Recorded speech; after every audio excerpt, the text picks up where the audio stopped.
What if Hollywood's biggest summer embarrassment is not Supergirl?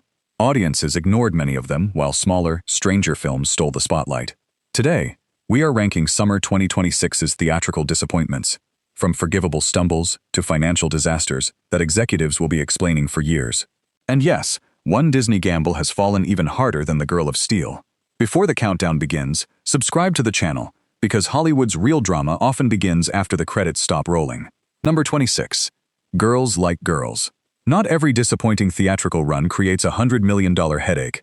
Sometimes a movie simply enters cinemas, earns respectful attention from a small audience, and disappears before most people realize it arrived. Set in rural Oregon, Girls Like Girls follows 17-year-old Coley as she struggles with the death of her mother and the confusing emotions awakened by her friendship with Sonia. Instead of depending on giant visual effects, its drama comes from private conversations, unfinished sentences, and the fear that honesty could destroy an important relationship. The film's most important moments are deliberately quiet. Coley and Sonia gradually move beyond casual summer companionship, but every step toward openness is followed by doubt. That restrained approach may work emotionally, yet it is difficult to market beside superheroes, animated sequels, and large-scale adventures. A domestic total of roughly $2.7 million is not automatically disastrous for a modest independent production. Its widest release was only about 511 theaters, meaning expectations were never comparable to a studio blockbuster. Still, that limited expansion failed to create the breakout momentum distributors presumably wanted. This is why it occupies the gentlest position on the list. The movie did not destroy a studio, embarrass a major franchise, or leave an enormous production bill behind. It merely demonstrates how easily a sincere drama can become invisible during a season ruled by recognizable properties. Number 25. That Time I Got Reincarnated as a Slime the Movie. Tears of the Azure Sea. An island holiday becomes a crisis when Rimuru and his companions visit the resort of the elven ruler Hermesia. Their celebration is interrupted by Yura, a mysterious priestess connected to an undersea kingdom and a sleeping water dragon. The most memorable sequence sends Yura and Gobta racing through canal-lined streets while armed pursuers close in. Their playful partnership gives the adventure warmth before political betrayal, and enormous magical attacks pull everyone beneath the waves. North American audiences remained limited. The film opened in 837 cinemas and finished with about $1.4 million domestically, although international markets lifted its worldwide total to roughly $7.4 million. That result may be acceptable for a specialized anime release, but it showed how dependent the film was on fans who already understood the franchise's mythology. Newcomers faced a long title, complicated backstory, and a fourth television season arriving at nearly the same time. For dedicated viewers, it was another colorful chapter. For everyone else, waiting for streaming was easier than diving into unfamiliar water. Like the video if you enjoy seeing the numbers Hollywood would rather hide. And subscribe now, because the biggest financial surprises are still ahead. Number 24. Billie Eilish. Hit Me Hard and Soft. The tour live in 3D. A worldwide music star seemed like a safe reason to bring younger viewers into theaters. The result, however, was closer to a premium fan event than a genuine box office sensation. Created from Billie Eilish's Manchester performances and co-directed by Eilish and James Cameron, the concert movie promised immersive three-dimensional photography, enormous screens, and the feeling of standing close to the stage. The obvious centerpiece is the performance itself. Eilish surrounded by lights, cameras, musicians, and thousands of fans singing every line back to her. The movie was designed as a limited engagement rather than a traditional months-long theatrical release. That distinction matters. It played for roughly 2 weeks, opened in more than 2,600 locations, and earned about $9.9 million domestically. Its worldwide total reached approximately $26.7 million. Those numbers are not humiliating for a carefully managed concert presentation. There was no need to construct fictional cities, hire armies of stunt performers, or finance years of animation. Merchandise, music promotion, and the eventual home release also provide value that ordinary movies do not receive. Nevertheless, the wide footprint created expectations of something larger. Comparable concert movies have transformed fan enthusiasm into cultural events that attracted even casual viewers. This one mainly served people who were already committed. Its position near the bottom reflects that uncertainty. It may have completed its limited objective, but it did not become the massive theatrical celebration its combination of Eilish, Cameron, 3D, and thousands of screens appeared capable of becoming. Number 23. Hokum. Atmosphere alone could not save this Irish supernatural mystery from becoming another horror movie swallowed by a crowded marketplace. The story follows a writer who travels to an isolated inn to scatter his parents' ashes. He expects grief, uncomfortable memories, and perhaps enough silence to begin working again. Instead, he learns that the surrounding area may be connected to an old witch, and a history the locals would prefer to keep buried. Its strongest visual idea is simple: a visitor walking through an unfamiliar inn, while every empty doorway appears to contain a watcher. The building becomes part of the threat. Floorboards, mirrors, corridors, and mist-covered land suggest that the writer did not merely visit a haunted location, he may have been invited there. That restrained setup separated Hokum from louder horror releases, but it also made the movie difficult to sell as essential summer viewing. It earned approximately $17 million domestically and around $24 million worldwide after reaching about 1,900 theaters. Without an officially confirmed production budget, it would be careless to call that total a guaranteed financial catastrophe. Horror can be produced economically, and later streaming or rental income may improve the final balance. The theatrical result was still underwhelming.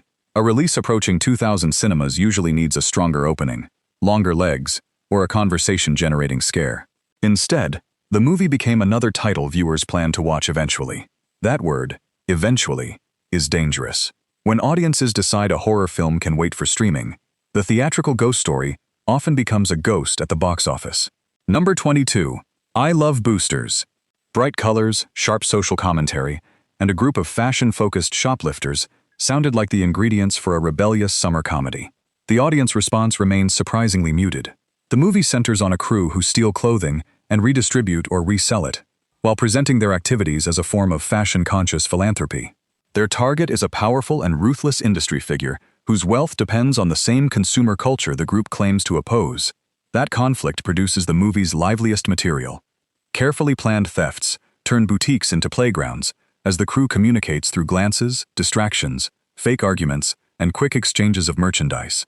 The sequence is not just about taking clothes. It is designed as an attack on who is allowed to possess luxury. Yet a stylish premise can become difficult to explain in a short advertisement. Was the movie a crime comedy, a satire, a political statement, or a chaotic group adventure? The answer was apparently all four, but audiences did not receive one clear reason to leave home. After opening in around 1,750 theaters, the film earned approximately $9.7 million domestically. That is more than several movies ranked above it, but the size of the release makes the total less comfortable. There may still be a future for it. Movies about outsiders rejecting wealthy institutions often find loyal audiences after their theatrical runs. The cast, costumes, and attitude are naturally suited to clips, discussions, and later discovery. During summer 2026, however, the rebellion never became a movement. The characters knew how to take expensive clothes from a store, but the film could not take enough ticket money from moviegoers. Number 21. Pressure. Some historical dramas are built around enormous battles. This one placed the future of Europe inside a tense conversation about clouds, wind, waves, and one almost impossible decision. Set during the 72 hours before the D-Day landings, Pressure follows General Dwight Eisenhower and meteorologist James Stagg as they confront weather conditions that could either protect the invasion or destroy it. Thousands of lives depend on whether Stagg's forecast is correct. The most dramatic sequence does not require explosions. Senior commanders gather while the meteorologist explains that the visible conditions are misleading. Delaying could waste the operation's only opportunity, but proceeding could send soldiers into a storm. Eisenhower must listen, calculate, and eventually accept that certainty is unavailable. That focus offered mature suspense rather than conventional battlefield spectacle. Unfortunately, restrained historical dramas often struggle to attract younger summer audiences, especially when advertising cannot rely on a famous action franchise. The movie earned roughly $15.6 million domestically and about $19 million worldwide. Its widest release reached around 1,855 theaters. Those figures might be manageable for an economical production, but the cast, period design, locations, and wartime recreations suggest that the film was not created for almost nothing. More importantly, the theatrical campaign failed to persuade viewers that a conversation about weather could be as exciting as combat. The irony is painful. Inside the movie, one forecast determines whether a gigantic operation succeeds. Outside the movie, distributors apparently misread the theatrical forecast. The storm did not destroy the characters. A lack of audience urgency damaged the film instead. Number 20. Passenger. A highway accident, a young couple, and a relentless supernatural presence gave this thriller an immediate hook. The journey still ended sooner than its distributor probably expected. The story begins when a couple witnesses a serious collision while traveling. Instead of driving away unchanged, they discover that something connected to the accident has followed them. The entity known as the passenger gradually invades their journey, transforming ordinary roads, gas stations, motel rooms, and rearview mirrors into potential threats. Its trailer-ready image is the realization that the back seat may no longer be empty. The characters continue moving because stopping feels dangerous, yet every mile brings the presence closer. That structure creates a simple nightmare. The road that should provide escape only extends the chase. The film earned around $18 million domestically and approximately $31.6 million worldwide after reaching more than 2,500 theaters. That global figure may protect it from being considered a severe loss, particularly if its production budget was restrained. Still, a release of that size was aiming for more than a modest horror total. Supernatural thrillers can deliver impressive profits because their central fear does not always require enormous spending. When one opens widely and finishes near this level, it suggests that curiosity vanished quickly after opening weekend. The premise may eventually work better at home. Watching a dark road from a living room can create its own nervous tension, particularly for viewers preparing to travel. In cinemas, however, too many potential passengers chose another destination. The film had a demon following its characters, but not enough ticket buyers followed the film. Number 19. Jackass. Best and last. Calling anything the final chapter can create urgency. It can also remind audiences that they have already seen decades of similar material.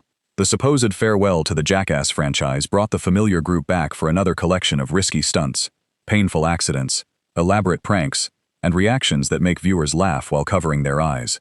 One major selling point was the emotional contrast between age and behavior. These performers are no longer reckless young men beginning a television experiment. Seeing them prepare for another physically demanding stunt adds tension because the audience understands that recovery becomes harder over time. The movie earned approximately $18.1 million domestically and around $26.8 million worldwide after opening in roughly 2,855 theaters. Compared with massive studio productions, the total is not ruinous. A compilation-driven stunt movie does not require a fictional universe or $200 million in visual effects. Yet the farewell label suggested a bigger cultural moment. Longtime viewers were being offered one last theatrical gathering with performers who helped define a particular kind of comedy. That emotional appeal did not produce the attendance of a true franchise finale. Part of the problem may be familiarity. Short stunt clips are everywhere online, often available instantly and without a ticket. The feature-length experience therefore needed to feel larger, stranger, and more meaningful than what viewers already receive on their phones. The cast was willing to take another collection of painful hits. Financially, the movie landed with something closer to a gentle bump. It was not the summer's costliest mistake, but the last adventure should have felt much bigger. Number 18. The Breadwinner. A family comedy built around changing household roles entered more than 3,000 theaters and discovered that a relatable idea does not guarantee a theatrical audience. The story follows an ambitious mother who secures a deal on Shark Tank, suddenly transforming her business prospects. As she becomes the family's primary earner, her husband leaves his former routine and becomes a stay-at-home father responsible for their 3 daughters. The comic centerpiece is the reversal itself. One parent enters meetings, negotiations, and professional pressure, while the other attempts to manage school schedules, meals, emotional crises, and the endless small emergencies that hold family life together. Each initially assumes the other person's responsibilities are easier. This setup could have produced an accessible crowd pleaser. It offered generational comedy, marriage tension, parenting chaos, and a recognizable argument about whose work is truly appreciated. The theatrical performance was weak for its scale. The Breadwinner earned about $20.3 million domestically after opening in more than 3,250 theaters. Its opening weekend was approximately $7.4 million, meaning most auditoriums were never close to becoming crowded. Comedies now face a difficult problem.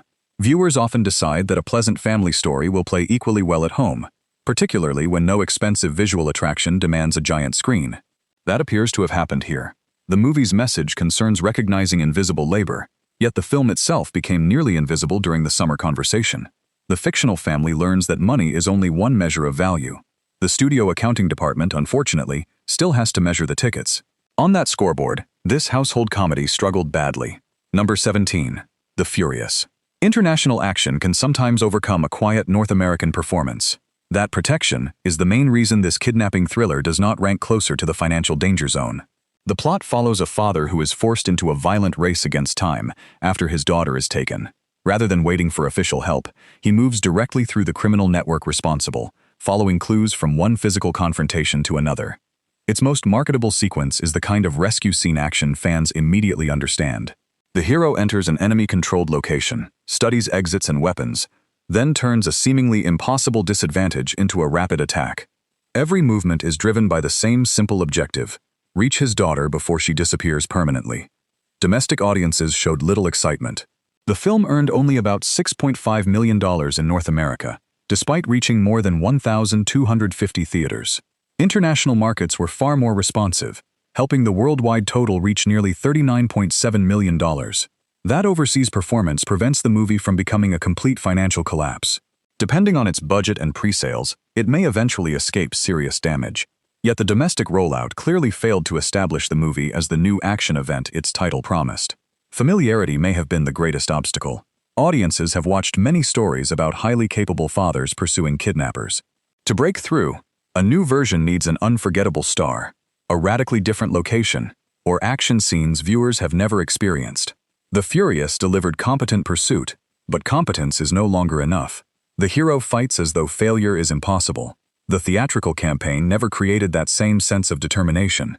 The film survived because viewers outside North America offered support. At home, however, the supposed fury produced little more than a whisper. Number 16. Evil Dead Burn. Horror franchises can survive totals that would be fatal to larger productions. Even by those forgiving standards, this continuation delivered more smoke than fire. The story follows Alice, a grieving woman who seeks comfort with her late husband's relatives. The family gathering becomes a nightmare after a forbidden discovery unleashes the familiar deadite force, turning people who should provide safety into unpredictable threats. One early shock involves a fiery vehicle accident that immediately destroys any sense that the surviving family will experience a quiet reunion. From there, the house becomes a collection of weapons.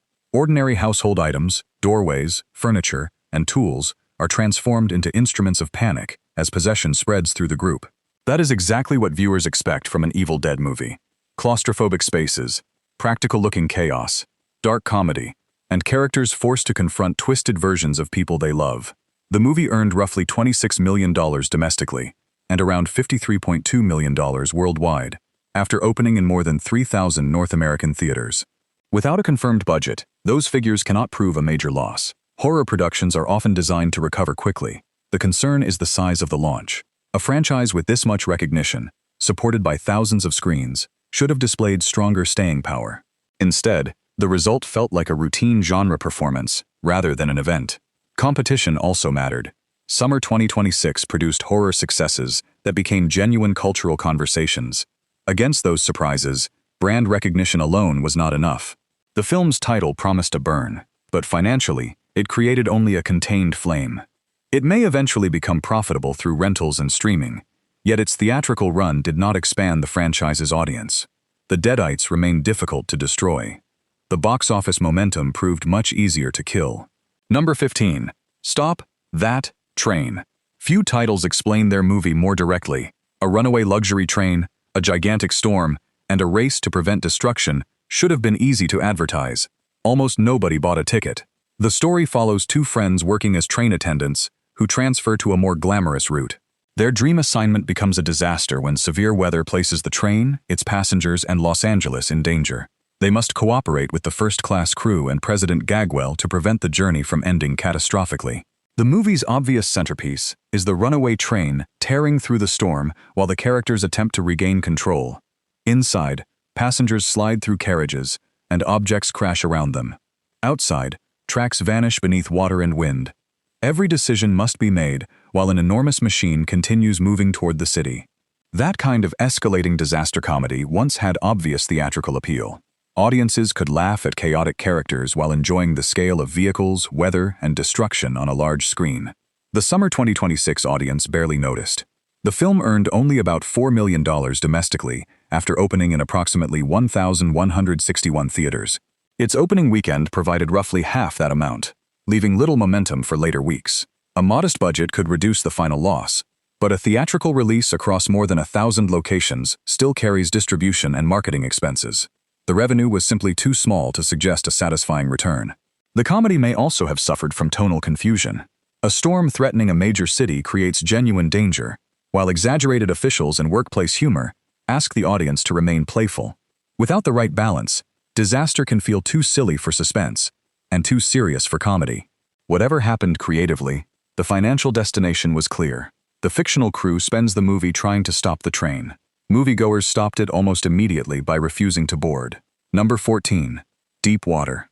Putting airplane survivors into shark-infested water sounds like the result of combining two proven fears in a laboratory. The finished experiment sank almost instantly. During a flight from Los Angeles to Shanghai, an emergency forces the aircraft to land in open water. The people who survive the impact remain trapped around the damaged wreckage, while sharks circle beneath them. The central set piece is not difficult to imagine. Passengers climb through a partially flooded cabin as the aircraft shifts, metal groans, and seawater rises through openings. Reaching the surface does not provide safety, because dark shapes are moving around the wreck. The place that saved them from drowning has become bait. That direct premise should have been useful. Audiences do not need a complicated explanation for why a sinking airplane and hungry sharks are dangerous. The combination could have produced a simple summer survival thriller. Instead, Deep Water earned only about $4.4 million domestically and approximately $5.3 million worldwide. Its widest North American release reached around 1,675 theaters, making the total extremely weak relative to its availability. Visual effects demands are another concern. Even a medium-sized production must create a convincing aircraft accident, underwater environments, structural destruction, and believable sharks. If those elements required a substantial budget, theatrical revenue covered only a small portion. The movie also arrived in a marketplace where creature thrillers are judged immediately. Trailers must convince viewers that the effects look theatrical, rather than made for inexpensive streaming. Any sign of artificiality can destroy interest before opening weekend. Perhaps the movie will find the correct audience at home, where viewers regularly enjoy contained survival stories without expecting premium spectacle. That later life cannot disguise the theatrical result. The passengers survive one emergency landing only to face predators. The production experienced a similar double disaster. A tiny opening, followed by almost no international rescue. Number 13. One Spoon of Chocolate. A dramatic title, an ex-military protagonist, and a second-chance story could not protect this small-town thriller from one of the summer's harshest collapses. The film follows a former service member who leaves prison hoping to rebuild his life. He travels to a small community where a possible romance offers the stability he has been missing. Unfortunately, old danger and new enemies make a peaceful future increasingly unlikely. The movie's emotional core comes from the contrast between violence and ordinary life. The hero wants simple things: honest work, a safe place, and someone willing to believe he has changed. Each confrontation threatens to prove that his past will always decide his future. Its major suspense sequence places that new life directly in danger. Instead of fighting for money or reputation, he must act, because the people who offered him acceptance have become targets. The physical conflict therefore functions as a test of whether he can protect others without returning completely to the person he once was. The theatrical run was extremely small. The movie earned roughly $743,000 domestically after reaching about 636 theaters. More damagingly, its second weekend decline reportedly exceeded 94%. A drop that severe usually means the first audience did not create meaningful word of mouth, theaters removed sessions quickly, or the initial release relied heavily on a concentrated group of supporters who did not represent continuing demand. No public budget allows a precise calculation of the loss. The film may have been produced economically, and digital revenue could matter more than ticket sales. Nevertheless, hundreds of theaters generating less than $1 million is not the launch distributors imagine when selecting a summer date. The title suggests something small but rich can change a person's life. At the box office, even one spoonful of sustained audience interest proved difficult to find. Number 12. Lucky Strike. A wartime survival story entered theaters with recognizable danger, historical stakes, and a hero trapped behind enemy lines. The box office offered no lucky escape. Set during the Battle of the Bulge, the movie follows a wounded American soldier separated from friendly forces. Surrounded by enemy troops and weakened by his injuries, he must move through frozen territory while trying to determine whom he can trust. The most effective setup places him close enough to hear soldiers searching nearby, while he remains physically unable to run. Snow, darkness, and abandoned buildings become temporary protection, but every hiding place can also become a trap. That intimate approach distinguishes the film from large battlefield epics. The war is experienced through one exhausted person, rather than thousands of digital soldiers. His smallest decisions, whether to move, hide, help a stranger, or risk contacting another unit, carry immediate consequences. Despite the accessible premise, the movie earned only about $1.5 million domestically, after reaching roughly 772 theaters. Such a total is unlikely to support a meaningful theatrical campaign, especially for a period production requiring costumes, weapons, vehicles, winter locations, and controlled battle sequences. The timing may have worked against it. Summer viewers were being offered large fantasies, comedies, animated films, and other forms of escapism. A cold, tense World War II survival drama required a completely different emotional commitment. Historical audiences can be loyal, but they also demand authenticity. Without exceptional reviews or a major star, a smaller war movie can easily look like something designed for home viewing. The fictional soldier faces impossible odds but keeps moving, because surrender means death. The film's theatrical run needed the same endurance and never received it. Its title promised a fortunate hit. What arrived was one of the quieter misses of the season. Number 11. Power Ballad. Music comedies depend on chemistry, memorable songs, and an audience willing to spend 2 hours with performers who are intentionally past their prime. This one struggled to persuade viewers to begin the first verse. The plot brings together Rick, a wedding singer whose career never developed, and Danny, a former boy band star attempting to remain relevant. During an unexpected jam session, they create a song with genuine potential. The relationship changes when Danny records and releases the track without giving Rick proper recognition. What began as a moment of creative connection becomes a dispute over ownership, pride, fame, and the painful difference between writing a successful song and receiving credit for it. The obvious centerpiece is their first performance together. Two men from very different corners of the music business gradually stop competing, find the same rhythm, and realize they have produced something neither could create alone. That musical high makes the later betrayal feel personal. The movie earned only about $2.6 million domestically and roughly $3.4 million worldwide. It expanded to approximately 1,275 theaters, indicating that distributors attempted to reach beyond a tiny specialty audience. That expansion did not work. Music-centered comedies can become hits when the songs escape the movie and circulate independently. Here, the fictional track may have been central to the story, but the real soundtrack did not turn the release into a popular event. The premise also risks feeling smaller on a cinema screen. A dispute over songwriting credit can be emotionally painful without appearing visually essential. Viewers may simply decide to wait until they can watch at home. Later streaming discovery remains possible. Stories about fading celebrities often gain sympathy once the pressure of opening weekend expectations disappears. During its theatrical moment, however, Power Ballad played to too many empty seats. The characters fight over a song they believe should become a hit. The movie containing that song never reached the chorus commercially. Number 10. Is God Is. A celebrated stage story became a visually forceful revenge drama, but its theatrical audience remained painfully small.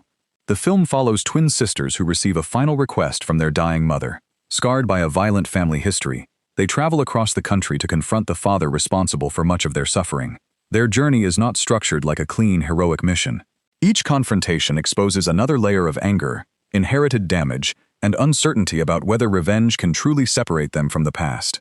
The story's defining sequence occurs when the sisters finally enter the protected world their father has built. They have imagined this meeting for years, yet reality refuses to provide the simple emotional release they expected.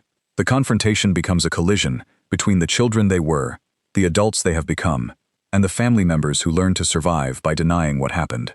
That material is intense, theatrical, and morally uncomfortable. It also resists the kind of simple advertising that helps a summer movie reach casual viewers. A trailer can show weapons, movement, and determined faces, but it cannot easily explain the emotional history making every action meaningful. The film earned approximately $5 million domestically after reaching around 1,510 theaters. That result is deeply disappointing for a release of that size. The problem was not necessarily a lack of quality or ambition. Serious adaptations often enter a commercial space, where they are too challenging for viewers seeking escapism, but too stylized for audiences expecting a conventional prestige drama. The movie asks whether justice and destruction can become indistinguishable. Its theatrical performance introduces another uncomfortable question. How can distributors attract audiences to difficult material without reducing it to something misleading? No easy answer arrived. The sisters pursue a reckoning with relentless purpose, while the movie itself passed through cinemas before most viewers noticed that the confrontation had begun. Number 9. The Death of Robin Hood. Reinventing a legendary hero as an aging criminal facing the consequences of his life sounded like a bold alternative to another cheerful adventure. The audience response suggests that many viewers preferred the legend they already knew. Instead of presenting Robin Hood at the beginning of his heroic career, the movie finds him wounded after years of questionable choices.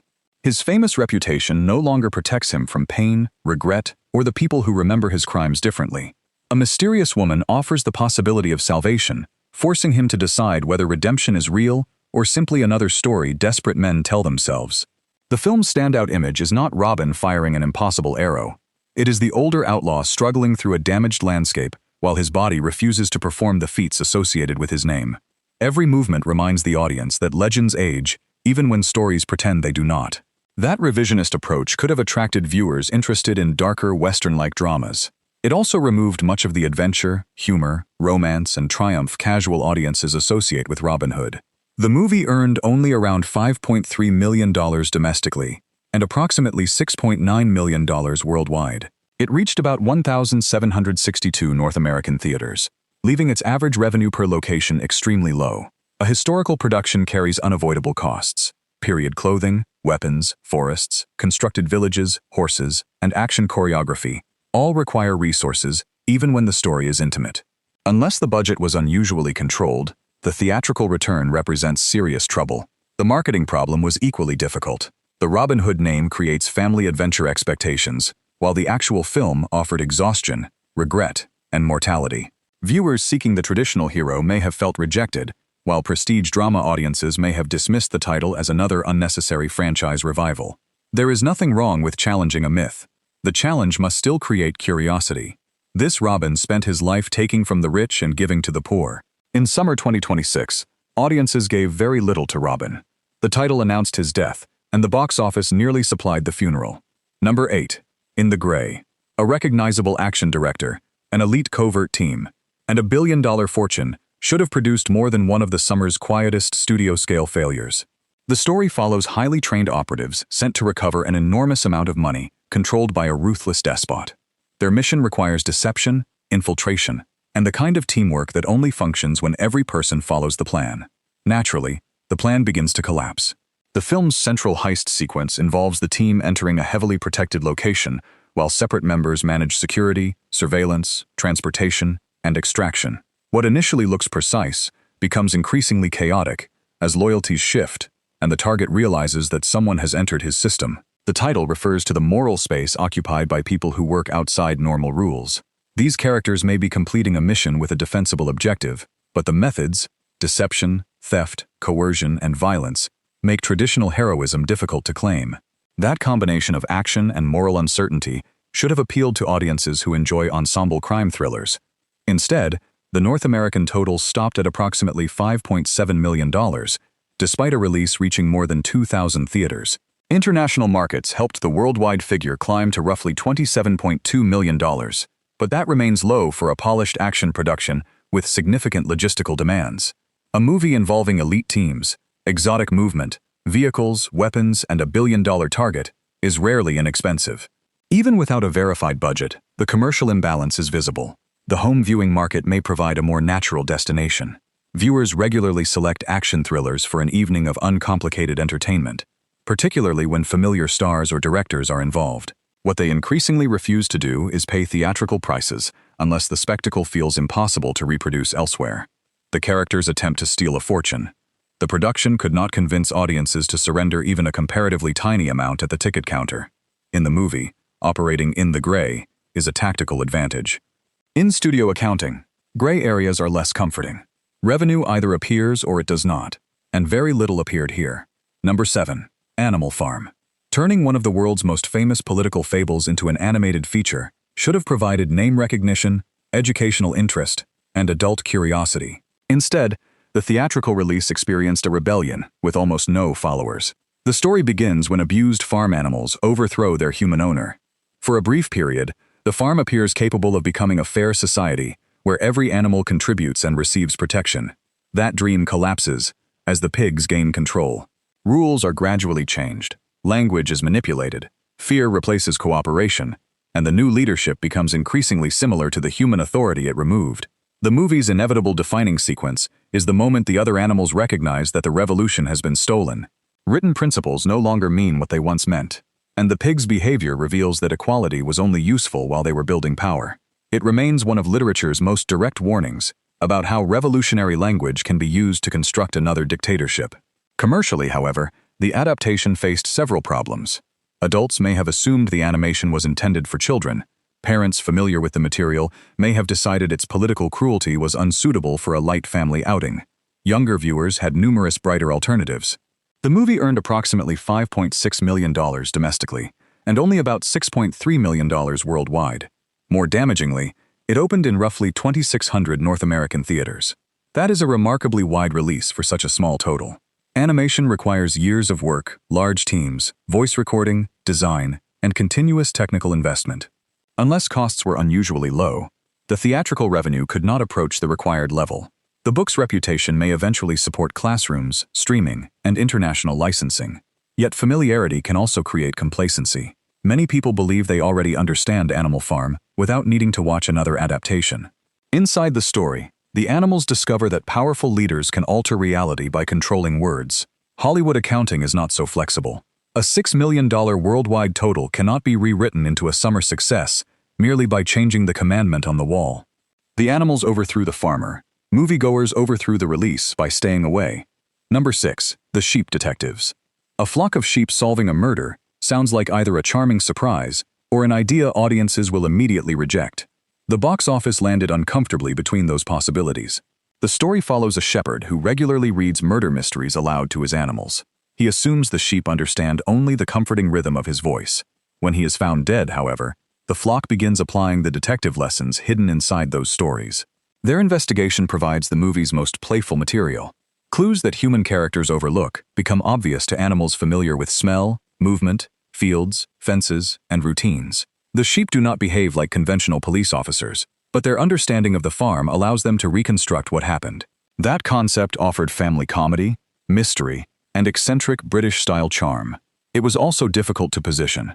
Children may not have been excited by a murder mystery, while adults could easily assume that talking detective sheep were intended only for very young viewers. The movie earned about $66.1 million domestically and approximately $130.6 million worldwide. On the surface, that sounds respectable, compared with many titles in this countdown. The problem is the reported production budget of around $75 million. The worldwide gross represents roughly 1.7 times that budget. Because theaters retain a substantial share of ticket revenue and advertising adds further expense, a movie at that ratio may struggle to reach theatrical profitability. This is not a catastrophic failure. Home viewing, television sales, and family library value can improve the long-term picture. The domestic total also proves that a meaningful audience did show up. Still, the result is disappointing for a production requiring a broad international performance. Family films usually depend on repeat viewings, school holiday attendance, and merchandise-friendly affection. The sheep generated curiosity, but never became a cultural obsession. The central joke is that humans underestimate the intelligence of animals. Perhaps the studio underestimated the difficulty of selling those animals. The flock eventually pieces together a murder by noticing clues. The financial clue is easier to interpret. A $75 million budget needed a much larger worldwide herd. Number 5. Mortal Kombat 2. A successful video game franchise, a returning movie audience, and the introduction of Johnny Cage appeared to make this sequel a safe commercial bet. The final result delivered action without delivering enough profit. The story expands the conflict from the previous film by moving its fighters toward the tournament audiences had been waiting to see. Earthrealm's champions must confront increasingly powerful opponents, while Johnny Cage, played by Karl Urban, enters a supernatural battle far removed from his comfortable celebrity life. The film's attraction is not mystery. Fans arrive to watch recognizable characters use signature abilities against one another. Elaborate arenas, impossible weapons, and finishing moves are designed to reproduce the energy of the games on a theatrical scale. Johnny's introduction supplies humor as a famous actor discovers that the danger is real. The major fights then shift rapidly between fighters, allowing the movie to deliver references, dramatic entrances, transformations, and the franchise's familiar announcement before battle. Audience reactions to the action were often more enthusiastic than critical responses to the story. That difference explains the film's commercial shape. Dedicated players appeared early, but the audience did not expand far beyond them. The sequel opened with approximately $38.5 million domestically and finished with around $79.8 million in North America. Its worldwide box office reached roughly 1.6 times its reported $80 million production budget. A $129 million global total would be excellent for a modest genre production. It is far less comfortable when the negative cost alone is $80 million. Marketing, distribution, and the percentage retained by theaters mean the studio does not simply keep the worldwide gross. The franchise may continue because games, streaming interest, international licensing, and fan loyalty offer value beyond one theatrical calculation.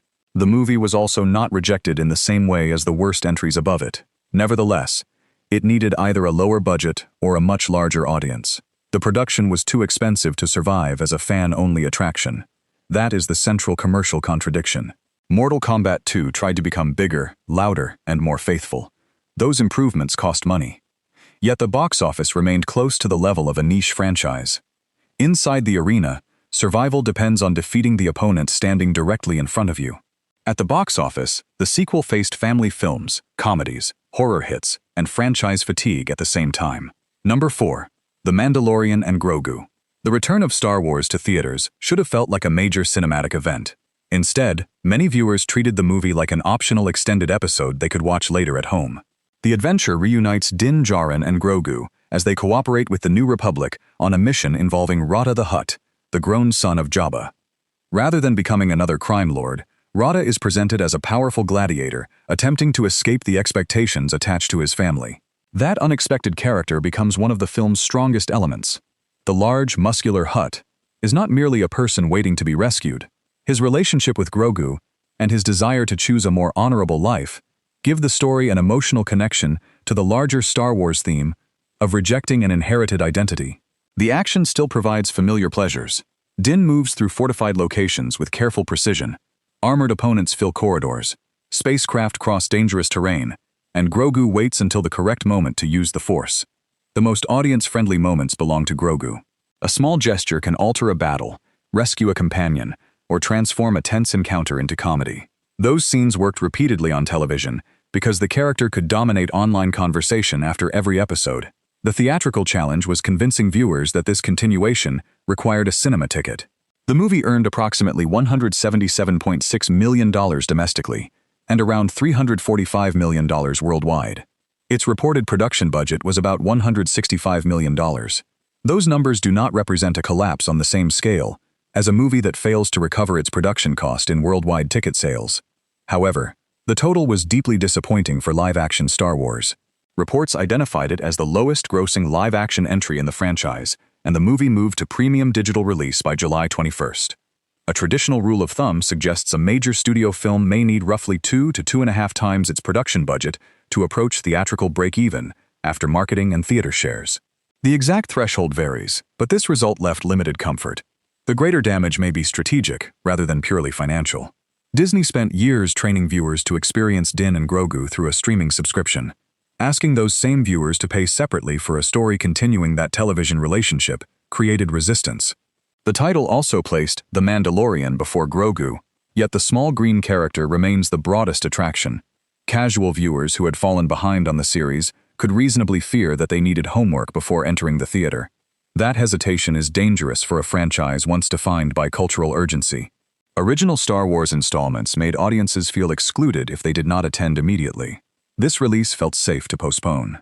Number 3. Supergirl. Here is the failure many people expected to occupy number 1. The surprise is that 2 even more expensive summer gambles created worse financial pictures. Kara Zor-El is introduced as someone very different from her famous cousin. Superman grew up surrounded by human parents and gradually discovered his powers. Kara remembers Krypton, lost nearly everyone she knew, and carries anger that cannot be repaired by wearing a bright symbol. One of the film's more memorable contrasts occurs in a cosmic bar, where Kara behaves less like an inspiring symbol and more like an exhausted survivor escaping her responsibilities. Ruth I's seriousness exposes how directionless the supposedly powerful adult has become. The journey also introduces Lobo, an interstellar mercenary whose chaotic presence interrupts the central pursuit. His arrival provides spectacle and comedy, but it contributes to a story already moving between revenge drama, cosmic western, superhero adventure, and emotional road movie. Financially, the warning signs arrived immediately. Supergirl opened with approximately $37.1 million domestically. Its second weekend fell by about 77%, a devastating decline for a major franchise production. By July 24th, the film had earned around $70.7 million domestically and approximately $123.6 million worldwide. Its reported production budget was about $170 million. That means worldwide ticket sales remained well below the production budget before advertising and distribution were considered. Because cinemas keep part of every ticket, the studio receives only a fraction of the global gross. The failure is especially significant because Supergirl was expected to help establish the new DC film universe after Superman. A connected franchise depends on the feeling that each chapter matters. When the second major theatrical entry struggles this badly, questions immediately spread beyond one movie. Millie Alcock's Kara is not presented as a perfect inspirational figure. She is reckless, hurt, sarcastic, and often uncomfortable with responsibility. That interpretation may eventually attract a passionate following, because imperfect heroes can become more interesting over time. Number 2. Masters of the Universe. Hollywood waited decades to return He-Man to the big screen, spent enough money to construct an entire fantasy universe, and received a worldwide total smaller than Supergirl. The story follows Prince Adam, who has spent years separated from Eternia and living on Earth without fully embracing his identity. When his royal heritage becomes impossible to ignore, he must recover the Sword of Power, return home, and confront Skeletor. The transformation audiences came to see is built around the famous sword. Adam raises it, accepts the responsibility attached to his birthright, and calls upon the power of Grayskull. The uncertain young man becomes He-Man, a warrior physically capable of challenging the forces controlling Eternia. That moment carries decades of recognition. It is the scene every adaptation must deliver, but familiarity also creates pressure. Costumes, dialogue, creatures, and visual effects must feel grand without becoming unintentionally silly. The new version reportedly chose a lighter, adventurous tone rather than hiding the material beneath grim realism. That was probably the correct creative decision. Masters of the Universe originated in colorful fantasy, toys, animation, exaggerated heroes, and villains whose names reveal their personalities immediately. Prince Adam's journey also provides a straightforward emotional idea. Power does not become meaningful until he willingly accepts the duty connected to it. Returning to Eternia means confronting not only Skeletor, but everything Adam avoided while living elsewhere. The theatrical audience never grew large enough. The movie opened with approximately $29.4 million domestically. Its North American total reached about $64.8 million, while the worldwide figure stopped near $113.5 million. The numbers listed a production budget of approximately $170 million, while some reporting suggested costs may have exceeded $200 million. Even using the lower figure, the result is brutal. That rapid move reveals the underlying strategy. Amazon may view the film not only as a theatrical product, but as an expensive attraction for its streaming service and a promotional engine for Mattel's larger toy business. Those additional benefits complicate the word loss. A movie can disappoint in cinemas while creating value through subscriptions, merchandise, licensing, and renewed attention for an intellectual property. Yet the theatrical calculation remains unavoidable. This was positioned as a summer blockbuster, released across more than 3,600 locations, and supported by a famous brand. A worldwide total near $113 million is nowhere close to what that investment required. Why did it fail? The property may have been simultaneously familiar and outdated. Older viewers remembered the animated series and toys, but nostalgia alone could not guarantee that they would attend. Younger audiences knew He-Man mainly through jokes, memes, reboots, or their parents' memories. A 2-hour and 20-minute runtime created another obstacle. Families must decide whether young children can remain interested, while casual adults may hesitate to spend that much time inside a universe they do not already love. That possibility does not change the summer result. Number 1. Motor City. A $30 million action thriller, earning less than $2 million on its opening weekend, creates the clearest new answer to this countdown. Motor City follows John Miller, a blue-collar Detroit worker who is framed by a ruthless gangster after becoming involved with the man's girlfriend. Years later, he leaves prison and begins a nearly wordless campaign of revenge. The movie's standout sequence turns a 1970s Detroit street into a roaring mechanical battlefield. Miller pursues his enemies through traffic, while engines, gunfire, music, and physical movement replace traditional dialogue. Alan Ritchson carries the story through expression and action, while Ben Foster, Shailene Woodley, and Pablo Schreiber fill the dangerous world surrounding him. The experiment interested several critics, but it did not attract a meaningful theatrical crowd. Opening in 1,600 North American theaters on July 24, Motor City earned approximately $1.69 million during its first weekend, an average of only about $1,058 per location. The numbers reports a production budget of roughly $30 million. International grosses and later digital revenue could improve the result, so this ranking remains an early snapshot rather than a final loss calculation. Even so, the opening represents only about 6% of the production budget before marketing costs and cinema shares are considered. Supergirl earned far more worldwide, despite costing much more. Motor City currently shows the harsher opening weekend ratio. Its hero returns from prison demanding revenge, but the film itself was punished by audience indifference before the engine had time to warm up. So, which failure surprised you most? And can Moana recover before summer ends? Tell us in the comments whether Hollywood has a quality problem, a budget problem, or simply too many recycled franchises. Like the video, share it with another movie fan, and subscribe for more box office stories studios rarely celebrate. Because summer 2026 proved one brutal truth. A famous title can fill every billboard in the country and still leave thousands of theater seats empty.